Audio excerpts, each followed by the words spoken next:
Um, blah blah blah. They headed to Xanthe, Isidis Planitia, the lowest point on Mars. There really was a lot of land on Mars. Then one morning, heating up the planet with sexual tension on this blimp. I am absolutely using that in next week's summary.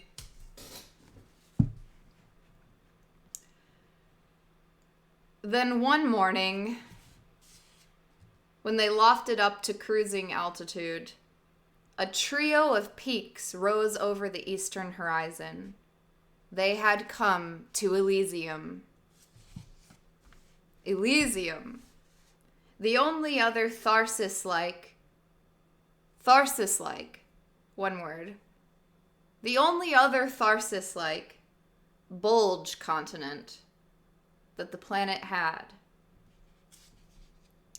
Elysium was a much smaller bulge than Tharsis, but it was still big. A high continent, 1,000 kilometers long and 10 kilometers taller than the surrounding terrain. Still big. But it was still big. A 1,000 kilometers long and 10 kilometers taller than the surrounding terrain. As with Tharsis, it was ringed by patches of fractured land. Elysium. As with Tharsis, it was ringed by patches of fractured land, crack systems caused by the uplift. They flew over the westernmost of these crack systems. Hephaestus Fossae. They flew over the westernmost of these crack systems, Hephaestus Fossae, and found the area an unearthly sight. 5 long, deep, parallel canyons, like claw marks in the bedrock. Elysium loomed beyond, a saddleback in shape. Elysium Mons and Hecate's Thalus, rearing at each end of a long spine range, 5,000 meters higher than the bulge they punctuated. An awesome sight.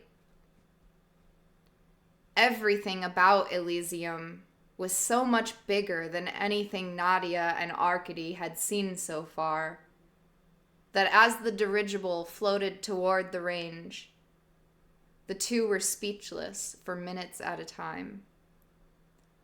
They sat in their seats, watching it all float slowly toward them. When they did speak, it was just thinking out loud. Looks like the Karakoram, Arcady said. Desert Himalayas. Except these are so simple. Those volcanoes look like Fuji. Maybe people will hike up them someday, in pilgrimage. Nadia said, "Can we get a VR game where you're just flying one of these blimps all over Mars?"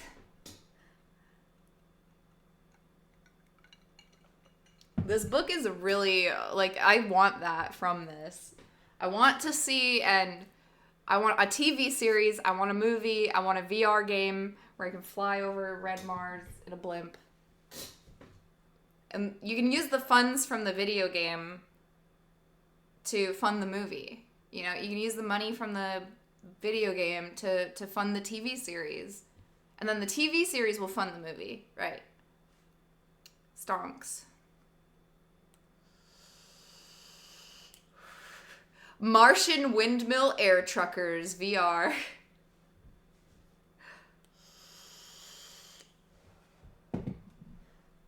Martian Windmill Air Trucker Simulator.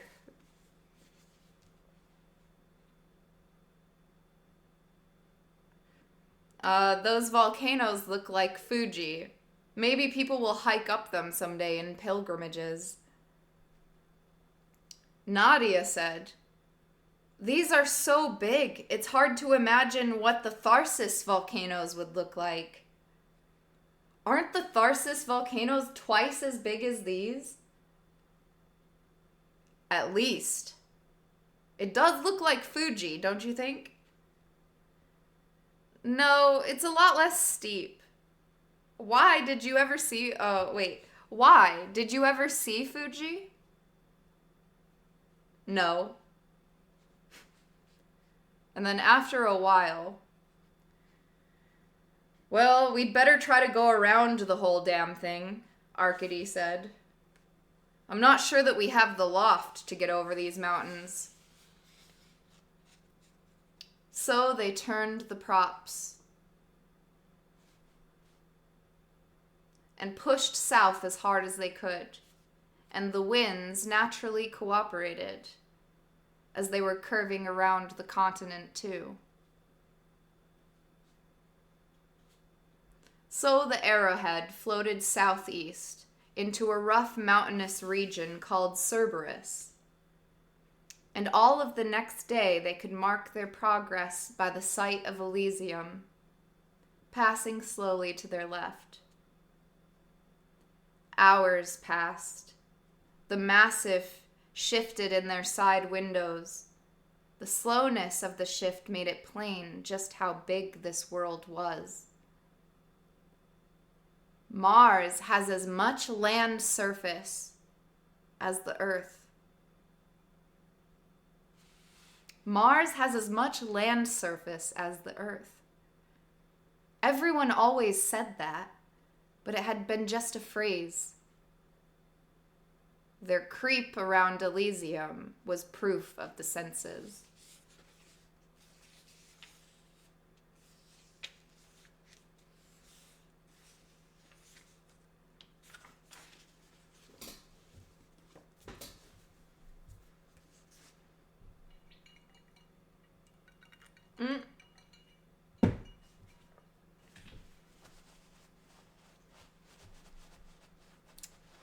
Sorry, I need a bib most of the time.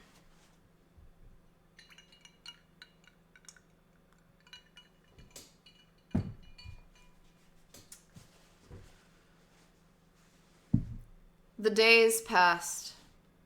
Up in the frigid morning air, over the jumbled red land, down in the sunset, to bounce at an airy anchorage. One evening, when the supply of windmills had dwindled, they arranged those that remained and moved their beds together under the starboard windows. They did it without discussion, as if it had been the obvious thing to do when they had a room, as if they had already agreed to it long before. And as they moved around the cramped gondola, rearranging things... Okay, wait, hold on. This isn't even what I was waiting for, but it's gonna happen. Oh, Lord. Oh, get ready, boys. It's happening. Breathe, everybody. Okay.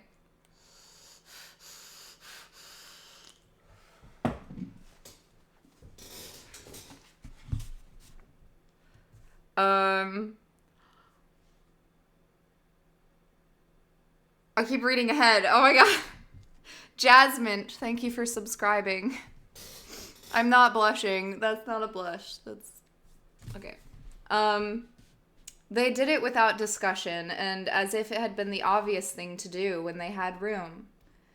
As if they had already agreed to do it long before. And as they moved around the cramped gondola, rearranging things, they bumped into each other, just as they had all trip long.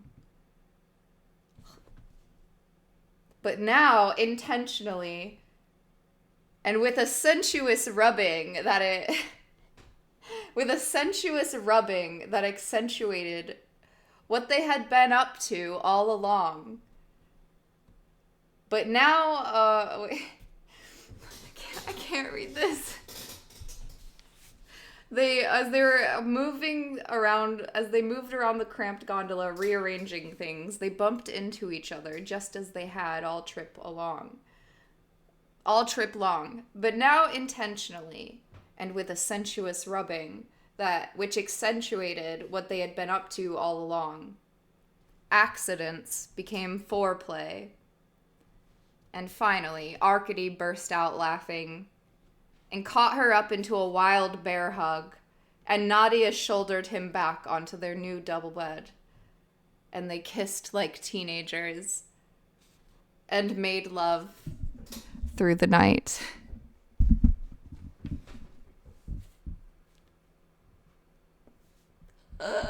Oh my god! Finally! It was like exactly how I thought it would go. Oh my god.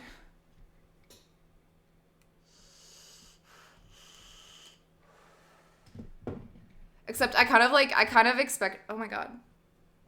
My ear just popped. Okay, sorry, getting weird radio frequencies. Now back to craters.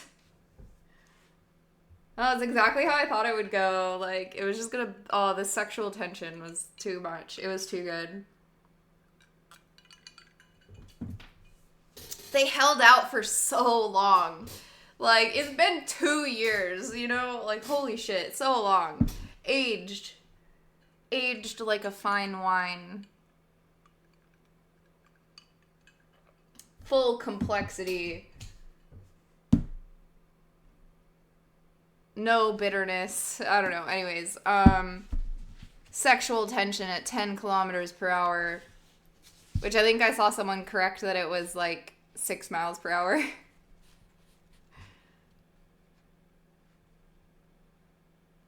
Except I always kind of thought she would they'd be like fixing something like on the dirigible. Like, I didn't know they'd be in a dirigible, but I figured she'd be like, you know, working on something at base, and then she'd like drop her wrench, and then like Arcady would reach over for it, and they'd like trip over each other because they both reach for it at the same time, and then they're like in each other, then they're like hugging, and then they start making out. That's how I thought it would go. So like pretty close. Rearranging furniture after fucking like a year of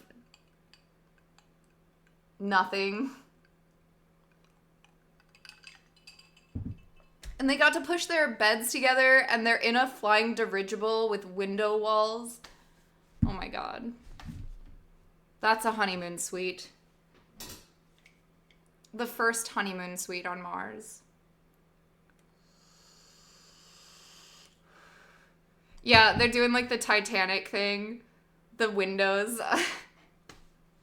The windows of the gondola. Yeah, it's pretty cool. She's not talking about her finger. That's a surprise.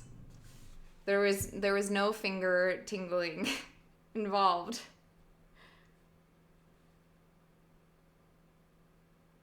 Arcady burst out laughing and caught her up into a wild bear hug, and Nadia shouldered him back onto their new double bed, and they kissed like teenagers and made love through the night. And after that, they slept together and made love frequently under the ruddy glow of dawn and in the starry black nights, with the ship lightly bobbing at its moorings. And they lay together talking, and the sensation of floating as they embraced was palpable, more romantic than any train or ship. Sluts. It was more romantic than any train or ship. We became friends first, Arcady said once. That's what makes it different, don't you think? He prodded her with a finger. I love you. It was as if he were testing the words with his tongue. It was clear to Nadia that he hadn't said them often. It was clear it meant a lot to him. This gondola smells like fucking Anne when they get back, probably.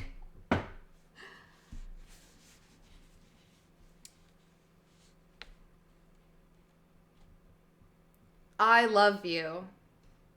It was as if he were testing the words with his tongue. It was clear to Nadia that he hadn't said them often.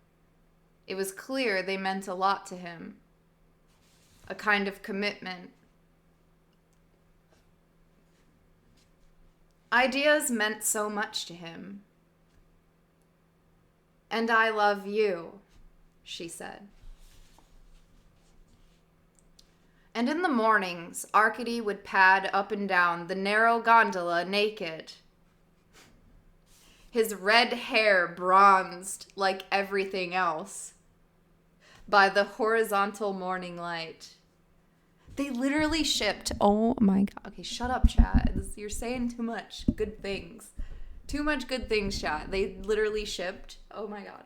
Okay, Arkady is walking naked. In the mornings, Arkady would pad up and down the narrow gondola naked, his red hair bronzed like everything else by the horizontal morning light. And Nadia would watch from their bed, feeling so serene and happy that she had to remind herself that the floating sensation was probably just Martian G. But it felt like joy.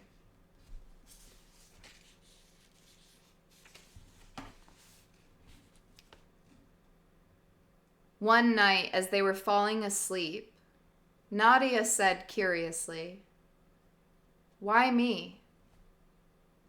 Huh? Hun? He had been almost asleep. I said, why me? I mean, Arkady Nikolaevich, you could have loved any of the women here, and they would have loved you back.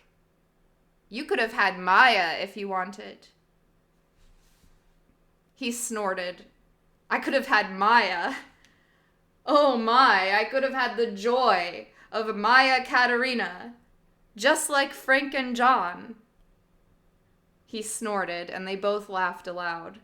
They both laughed out loud.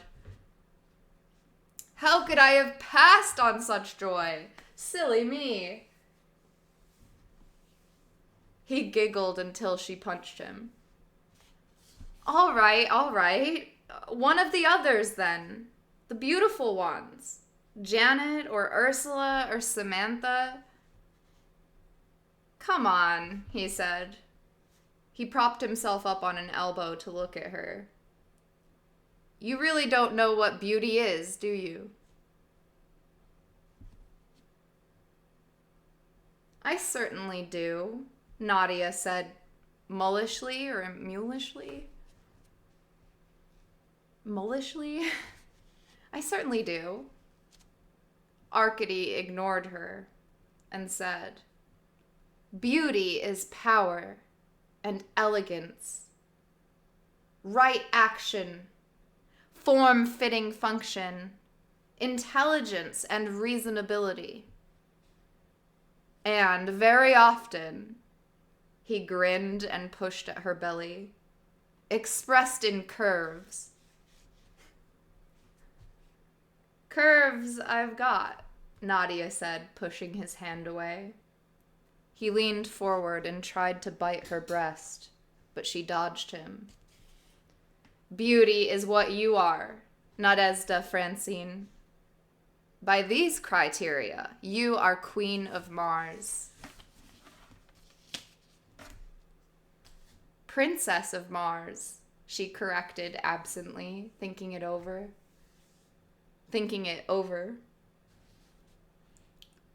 Yes, that's right. Nadezhda Francine Chernyshevsky, the nine-fingered Princess of Mars. You're not a conventional man, No, he hooted. I never claimed to be. Except before certain selection committees, of course. A conventional man. Ah ha ha ha ha ha. The conventional man gets Maya. That is their reward. And he laughed like a wild man.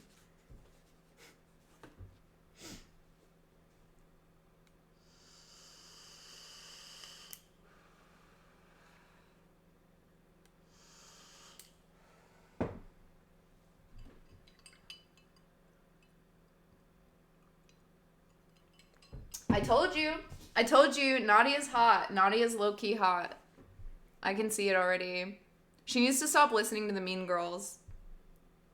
Who are, like, counting their calories. And they're like, a man will only like you if you can, like, see your ribs through the spacesuit. Nah.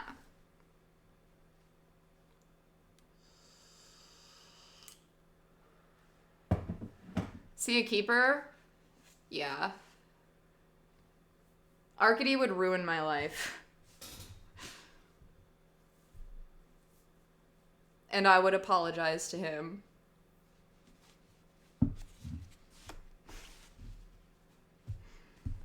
Okay,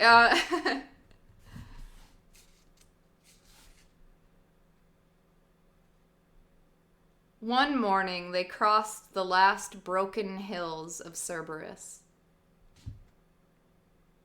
Oh, we have imagined. Too bad we're, on land in the book. Currently.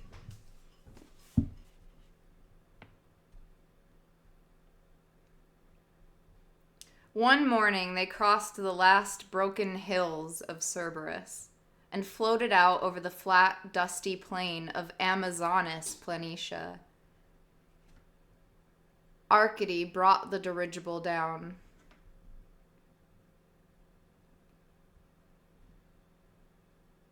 To set a windmill in the pass between two final hillocks of old Cerberus. Something went wrong with the clasp on the winch hook, however, and it snapped open when the windmill was only halfway to the ground. The windmill thumped down flat on its base. From the ship, it looked okay, but when Nadia suited up and descended in the sling to check it out, she found that the hot plate had cracked away from the base. And there, behind the plate, was a mass of something. A dull green something with a touch of blue to it. Dark inside the box. She reached in with a screwdriver and poked at it carefully. Shit, she said.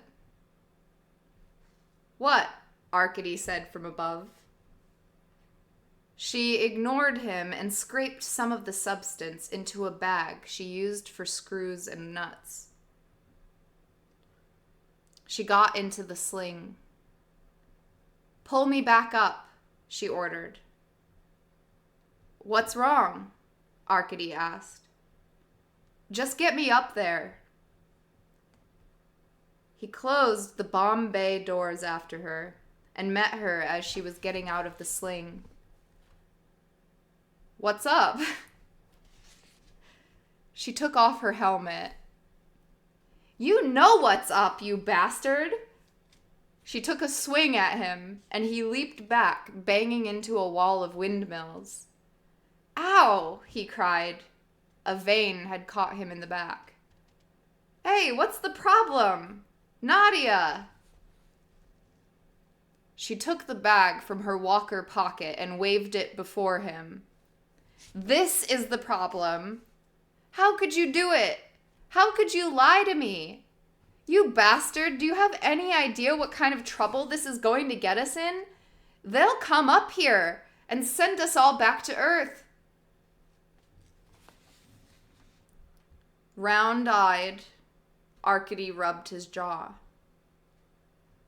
I wouldn't lie to you, Nadia, he said earnestly. I don't lie to my friends. Let me see that. She stared at him, and he stared back, his arm outstretched for the bag, the whites of his eyes visible all the way around the irises. He shrugged, and she frowned. You really don't know? She demanded. Know what? She couldn't believe that he would fake ignorance. It just wasn't his style.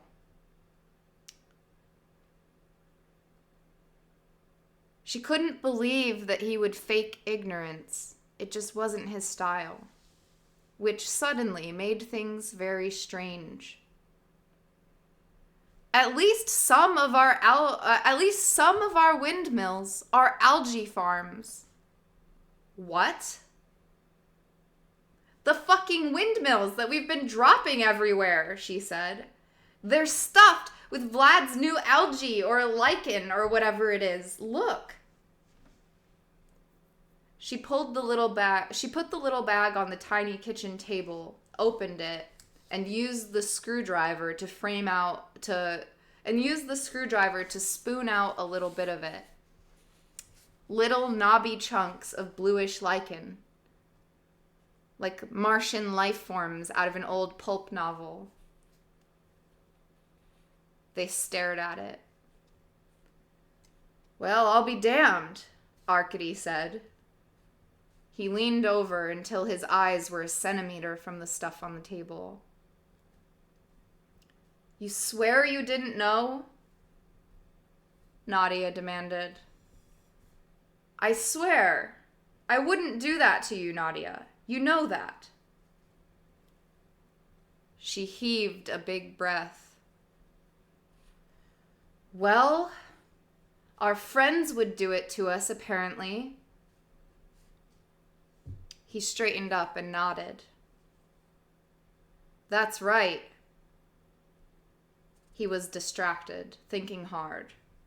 He went to one of the windmill bases and hefted it away from the others. Where was it? Behind the heating pad. They went to work on it with Nadia's tools and got it open.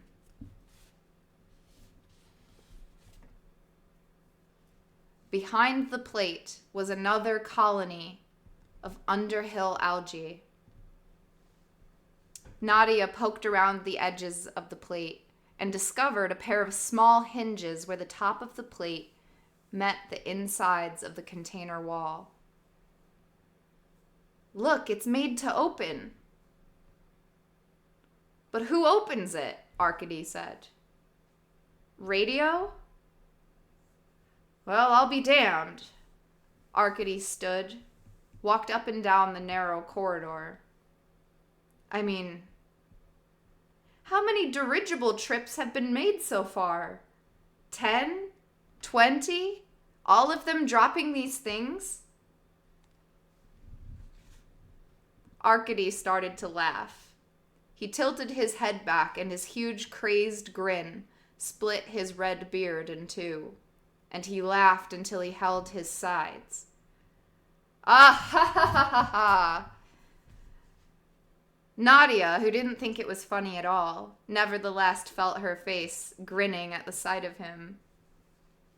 It's not funny, she protested. We're in big trouble.